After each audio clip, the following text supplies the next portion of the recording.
Natural Heritage and Immovable Cultural Heritage Profiling, submitted by Nelja Nanesa and Roxette Dumagan. The natural heritage I choose is the Matigol Falls. Here is the background information about the Matigol Falls. Matigol Falls has very amazing waterfalls. It is located at Sitio Inamong, Dato Landayon, Arakan Valley, North Cotabato. Matigol Falls is the one of the highest falls known in Mindanao. Matigol Falls stand at 500 meters high from peak to bottom. It has numerous unique layers of natural pools. Some of its natural pools are narrow and some are deep. Some are very loose, but majority are gentle. The number of visitors in the falls is increasing because of lack private ownership and because of its accessibility. The description: Matigol Falls was once named as Bunny Falls by the first dweller of the land, but only Dato Matigol have charted and mastered its perilous terrains and survived its brute force. As tribute of their respect and blessings, the people of the old land henceforth called it Matigol Falls. One of their oldest traditions speak the land covered by the mighty falls with the name after its master from day until today. Matigol Falls is known to many adrenaline geeks and outdoor goers for its picturesque view and landscape. One of its plus-point features is the gentle, calm, and cold water, perfect for jeeping after the long trek or hike.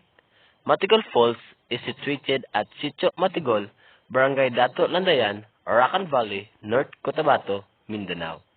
But most people pass through its Sitio Inamong, Barangay Dato Landayan for its friendly passage route. Stories associated with the water formation. As I interview people on how did the heritage was formed, it is naturally formed Chankal Pool. It is surrounded by a thick forest with a diverse flora and fauna. This is a natural pool that is so enticing for a cold dip. Being at the first tier, the waters that gently flowed and fell off deep down the other tiers can be clearly seen. It was a very spectacular sight to behold. Significance. The significance of the place to being used for tourism is that Matigol Falls is indeed one of the most important natural attractions in the whole Arakan Valley. Going there truly entails a lot of efforts and strength, but undeniably, every bit of it is worth it. The hills, the grassland, the valleys, the plateaus, everything that surrounds Matigol Falls make it worthy to be explored and visited. Tiresome it may seem. If I give it a chance, I shall come there and for once.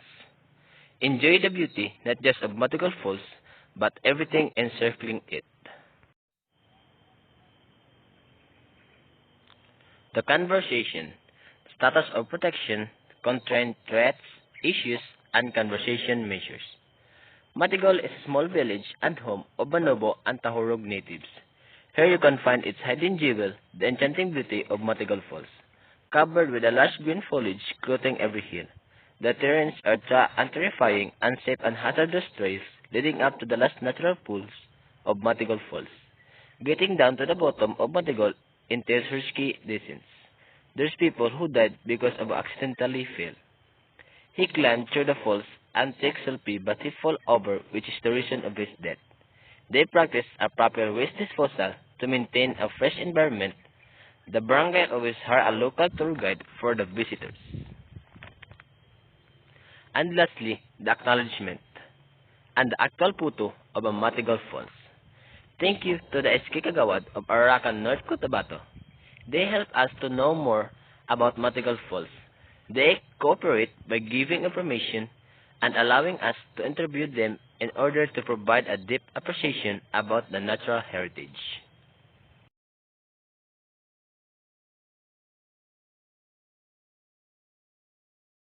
In January 1574, Salcedo returned to the capital of his Encomienda Vigan, bringing him with some Augustinian missionaries to pioneer the evangelization of Ilocos and establish a Spanish city.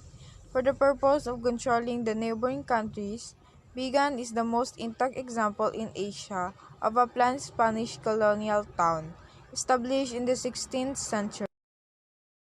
Vigan is located at the river delta of Abra River, along the northwestern coastline of the main island of Luzon, in the province of Ilocos Sur, Philippine archipelago.